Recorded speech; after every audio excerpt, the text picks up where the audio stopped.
Irmãos, vamos abrir o texto sagrado, a palavra de Deus, em 1 Coríntios capítulo 16, e nós vamos ler os versículos de 1 a 4. Eu vou ver se em 10 minutos eu falo. 1 Coríntios 16, de 1 a 4.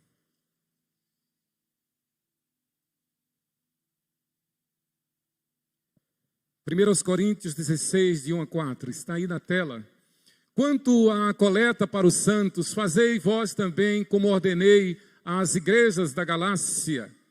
No primeiro dia da semana, cada um de vós ponha de parte em casa, conforme a sua prosperidade, e vá ajuntando, para que se não façam coletas quando eu for. E quando tiver chegado, enviarei com cartas, para levarem as vossas dádivas a Jerusalém, àqueles que aprovardes. Se convier que eu também vá, eles irão comigo. Amém. Que o Senhor aplique esta palavra ao nosso coração, à nossa mente. Queridos, por que o crente deve dar o dízimo? Esse texto não está falando especificamente sobre dízimo.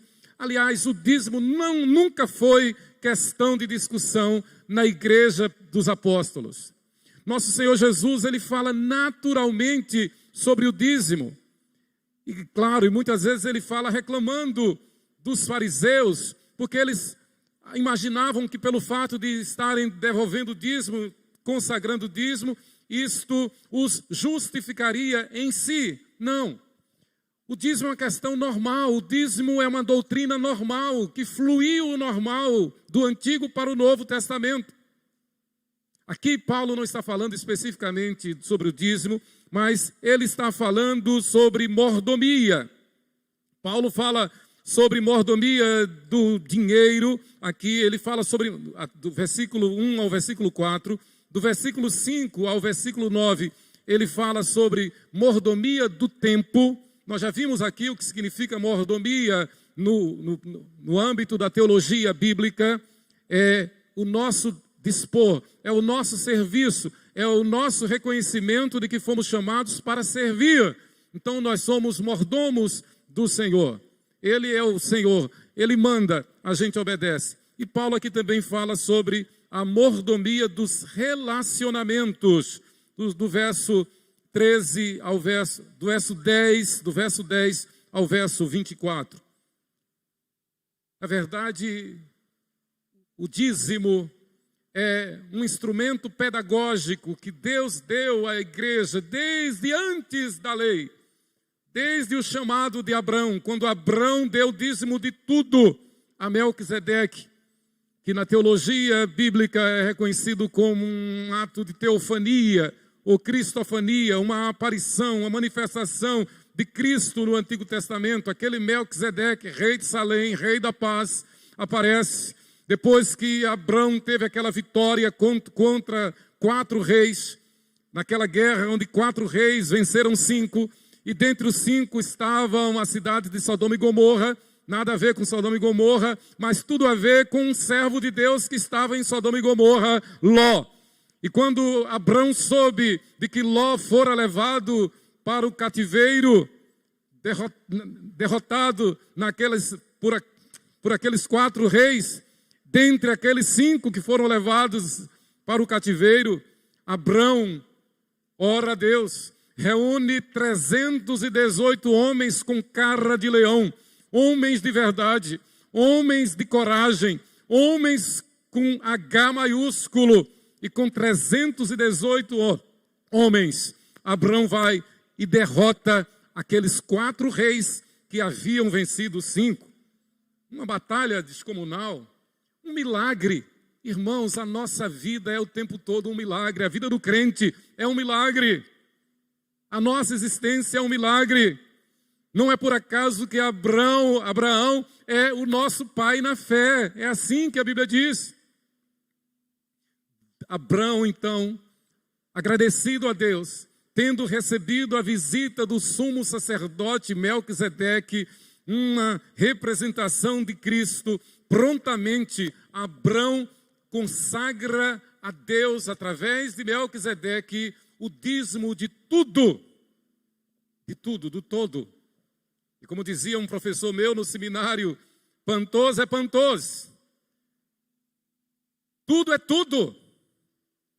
Abraão não tervestizou, Abraão não questionou, Abraão não conjecturou, Abraão entendeu daquilo tudo que o Senhor me deu, 10% é dele e eu vou devolver. Tudo é tudo. Queridos, o apóstolo Paulo aqui, no nosso texto base, depois do apogeu do capítulo 15, depois da apoteose do capítulo 15, essa é uma carta de exortação das mais duras, se não a mais dura, a mais pesada, a mais difícil. Paulo, como se diz no popular, joga duro. Ele usa o chicote contra a igreja de Corinto por causa da bagunça que lá estava, por causa do partidarismo que lá estava. Mas lembremos-nos sempre, ele sempre os chamou de santos. É a igreja, é o povo de Deus. A lição que nós depreendemos de imediato é que nós não devemos criticar a igreja, nós não devemos criticar o povo de Deus, nós não devemos desanimar na igreja, nós não devemos facilitar para que a nossa casa deixe de representar a igreja. Nós devemos viver, como diz Pedro, a vida comum do lar, de tal forma que a nossa casa seja um protótipo da igreja, que a nossa casa seja uma amostra da igreja, que nós entendamos isto. Então, toda vez que eu me refiro à igreja, eu devo antes referir-me à minha casa. Eu devo fazer com que a minha casa seja um pedacinho da igreja. Viver a vida comum do lar, santificar o meu relacionamento, santificar a comunhão no lar. Paulo está falando sobre isto em Corinto, sobre ordem na igreja, sobre a paz na igreja, sobre o amor na igreja. E aí no capítulo 15 ele fala sobre a glória celestial, a ressurreição e que teremos a nova vida com Deus no céu. Depois então ele desce e volta e encerra a epístola falando sobre mordomia. E a dedução é lógica. Uma vez que nós nos reconhecemos cidadãos dos céus, uma vez que nós agradecemos a Deus pelo seu chamado, pela vocação eficaz que Ele nos deu, uma vez que estamos certos de que somos cidadãos dos céus, a resposta é imediata, é plausível, é lógica, é clara. Então eu quero que a minha vida seja um testemunho do céu. Eu quero que o meu viver seja um testemunho de que eu sou um cidadão do céu. Que a minha casa, que a minha vida comum no lar, o meu relacionamento com a minha esposa, o teu relacionamento com o teu esposo, o meu relacionamento com as minhas filhas, o teu relacionamento com os teus filhos, seja um protótipo do que é o reino de Deus, a igreja de Deus. Paulo está falando sobre mordomia. Os versículos de 1 a 4 especificamente é uma chamada que ele dá, é um apelo que ele faz para que a igreja faça uma contribuição exponencial, alta, alçada, pesada e especial para a igreja em Jerusalém que estava passando necessidade. Então, Paulo convoca várias igrejas para mandar ofertas, fazer uma coleta e socorrer os irmãos que estão passando dificuldade lá em Jerusalém. Este é o teor desses primeiros 4 versículos do capítulo 16 da primeira de Paulo aos Coríntios. E, na verdade, então, Paulo está consciente e ele tem a convicção de que as igrejas, elas cumprem o seu dever de casa, elas fazem o seu dever de casa, elas são fiéis dizimistas.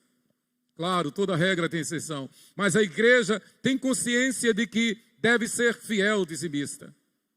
Falar nisso, eu quero fazer um parênteses aqui e parabenizar o nosso tesoureiro, o presbítero Cleiton Feijó, pelo belíssimo trabalho que está fazendo. Coisa linda.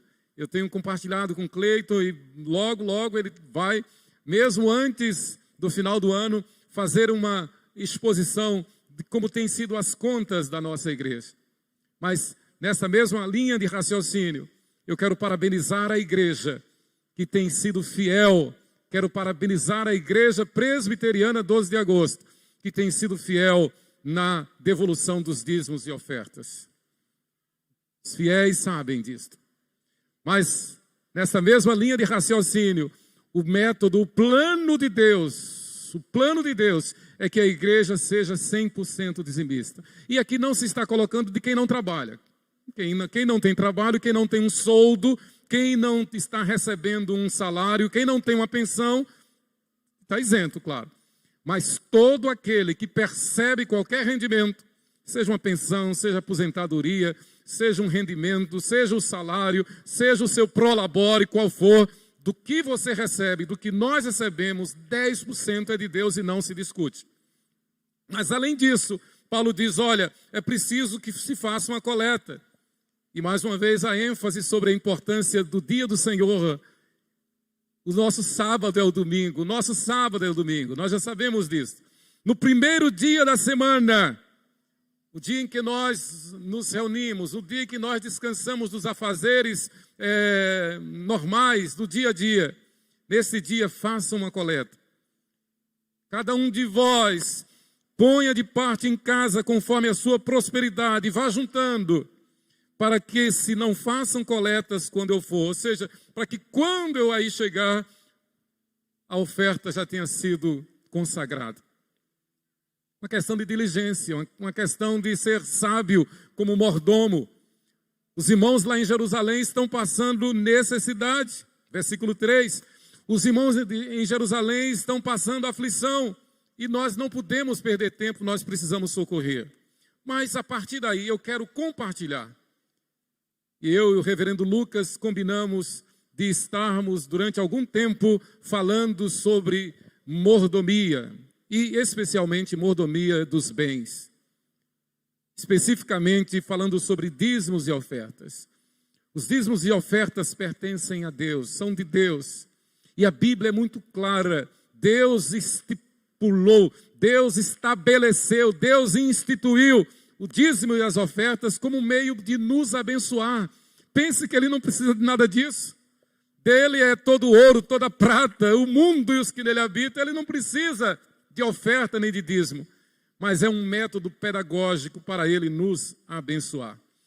Interessante que Jesus Cristo, diante dos judeus, diante dos discípulos, e Ele estava na sinagoga, e no momento do culto do ofertório, como nós fazemos aqui, e Jesus estava próximo e viu que, dentre todos os que trouxeram seus dízimos e ofertas, houve uma pobre viúva que consagrou 2 dinheiros, 2 moedas. E Jesus chamou a atenção de todos, dizendo, olha, essa mulher deu mais do que todos, porque ela deu de tudo o que tinha. Ela foi fiel. Ela colocou no coração de consagrar tudo que ela tinha. E ela consagrou toda a sua renda. Claro que este não é o método. O dízimo não é isto. Mas Jesus chama a atenção de todos para o gesto de generosidade daquela pobre viúva. É Jesus quem está chamando a atenção. Jesus viu a cena. E Jesus diz, olha, ela deu mais do que todos. O que é que Jesus quer nos ensinar com isto? Que ela foi fiel. Que o dízimo é de tudo aquilo que a gente percebe. Imagine, quem que gostaria de receber o seu rolerite, receber o seu contra-cheque com menos do que aquilo que você tem direito? Nós gostamos de receber com tudo aquilo que nós temos direito. Os benefícios sociais, nós gostamos de receber. Faz jus ao nosso empenho, faz jus ao nosso cargo. Temos direito àquilo. O dízimo é 10% de tudo aquilo que Deus nos deu como direito nosso. O teu salário, o nosso soldo, é Deus quem nos dá. E Ele diz, consagre a mim 10% do que você recebe. E eu quero terminar deixando duas aplicações. Primeiro, irmãos, o cristão deve dar o dízimo, porque não se deve admitir que os filhos das trevas sejam mais eficientes nas suas obras, nas suas idolatrias, nas suas paixões carnais, do que nós. Você sabe como que os filhos das trevas, a Bíblia usa essa expressão sobre os ímpios, os filhos das trevas. Eles dão tudo de si para satisfazer os seus desejos. E claro, a gente sabe, eles dão muito mais. Eles nos criticam porque nós damos o dízimo, mas eles dão muito mais às suas paixões, aos seus vícios, às suas cobiças.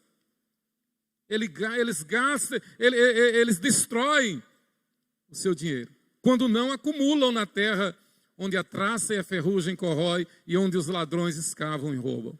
Ora, se eles são eficientes nos seus desvarios, quanto mais nós devemos ser eficientes em obedecer a Deus. Não tem nem comparação.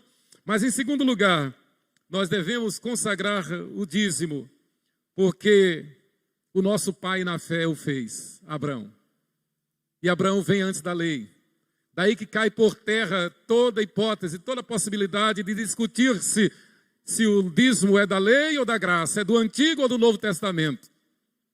Abraão devolveu o dízimo de tudo, movido tão somente pela fé. E qual é o efeito de ser fiel no dízimo, nos dízimos e nas ofertas? É vermos o prover de Deus. Nós dependemos do sustento, não é verdade? Nós dependemos do nosso trabalho, dependemos de uma renda. Mas a Bíblia, quanto a isso, diz, fazei prova de mim, diz o Senhor, se eu não vos abrir as janelas dos céus e derramar sobre vós bênçãos sem medida. Irmãos, confiemos em Deus.